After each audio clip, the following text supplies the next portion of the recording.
Or again, is it the video camera question? More camcorders? There are definitely more video cameras out there, and definitely more sightings and definitely more credible witnesses. You know, the biggest thing in ufology in the 60s was Herb Shermer, the Nebraska Highway Patrolman, who was at the Ashland Oil tank farm out there in Nebraska, and he writes in his diary, you know, saw flying saucer, and then under hypnosis, turned out that he was taken aboard and informed of their intentions. Barney and Betty Hill. I mean, these were the key cases. Shermer, Barney and Betty Hill, the Pascagoula incident, Travis Walton. Now there are hundreds of cases like this, and I think that because it's in the consciousness, because we have, you know, a poll saying basically half of the world believes and half doesn't. We're reaching a point where, as Stephen Bassett talks about his time clock, it's like the nuclear time clock that we had in the 50s before we blew the world, you know, before we blew the world up. The theory that once the hands got to midnight, that's when all the nuclear weapons in the world would be discharged. Well, we've stopped that nuclear clock, thankfully. But as far as the UFO clock, he says we're 1 minute to midnight now, meaning that in a minute to midnight, something really, really spectacular is going to happen. Now, whether that's a mass appearance, whether that is, you know, come over to the Yankee Stadium during a game, I think possibly the next, maybe even in the next 5 years, we're going to have occasions like the one I experienced in upstate New York in the mid-'80s when I woke up in the middle of the night and I said to my wife, they're calling me, I want to go outside, they want me to come outside and see. He said, who? Something outside wants me to come out and say, oh, just go back to bed. I went back to bed, but in the next day in the media, in newspapers, in radio, all over upstate New York and Ontario and Quebec and Vermont, people spoke about this urge they had to go out of their houses at 3 in the morning and look up into the sky. And 12,000 people shared this urge, and they went out, and it was a big, big news story. And of course the Air Force said that a Chinese rocket had exploded over New York State, and what people saw was a massive, miles-high pink spiral in the sky above the Great Lakes.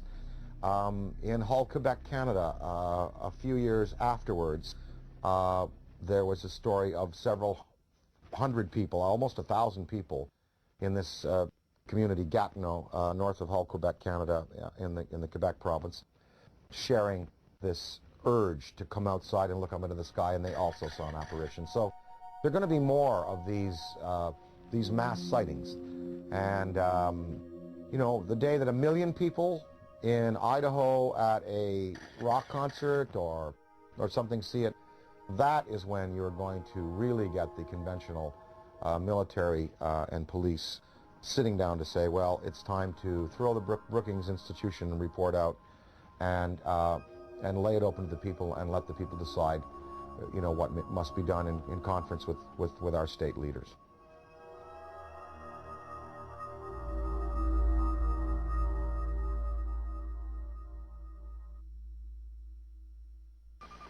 Looks like you got an object right in front of you, Mark. Can you look out there? I'm not sure what you're talking about. Never mind.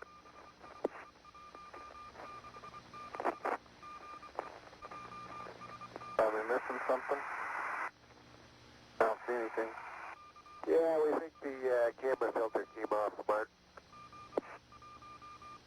It's about your 10 o'clock, 11 o'clock going away. Don't worry about it.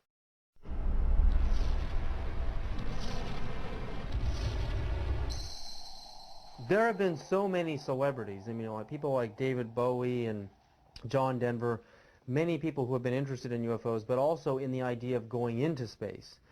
Would you train and go on the space shuttle yourself and conduct investigations into UFOs? And if you did that and you took an oath that stated that if you did discover something out there, that you would not share it with the American public. And if you knew you had captured on videotape actual UFOs from the space shuttle, would you break that oath and share the truth with the American public? Well, you know, first of all, I'm claustrophobic, so I doubt I'll go up into space. But if I were to go up into space, I would have to say, look, what we see up there and what we find, we're just gonna have to throw out that law. There's a law. According to NASA's Space Act, signed on July 29th, 1958, Section 102, Paragraph C, Subparagraph A, we read, information obtained or developed by the administrator in the performance of his functions under this Act shall be available for public inspection, except information authorized or required by federal statute to be withheld and information classified to protect the national security. Would NASA consider contact with an extraterrestrial civilization a threat to national security? And if they did, would they classify it to protect the national security? So I would have to say, no, I couldn't agree to non-disclosure. I really couldn't if I saw something or photographed something. But I can see where other people, wanting to do the best for their country, wanting to serve their country in a legitimate way would say, yes, I will not disclose. And this is based on the Brookings Institution report from the late 50s, which, Congress commissioned, which said that if the existence of UFOs were revealed to the American populace would not be able to handle it.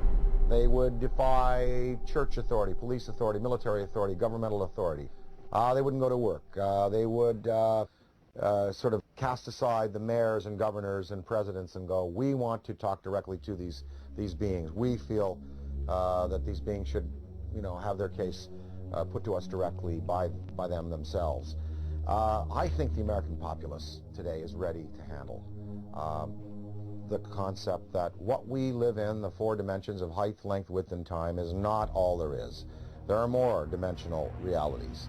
There are advanced beings with machines that can skip from dimension to dimension, from galaxy to galaxy, using the Einstein-Rosen bridges, the wormholes. I think the American people, I think half of them know, and I think the other half, with the proper evidence, would be ready to accept it. It's going to take a mass sighting for the U.S. government to finally say, look, we're going to come on side with France, Belgium, Mexico, Turkey, Iran, and we're going to tell the truth, and we're going to reveal what happened to Tom Mantell when he went up in his P-51, what happened in the Great Lakes when I believe it was an F-104, I believe, was scrambled over the Great Lakes in the 60s. What happened to him? I think that that if you have that type of sighting, then there'll be no choice.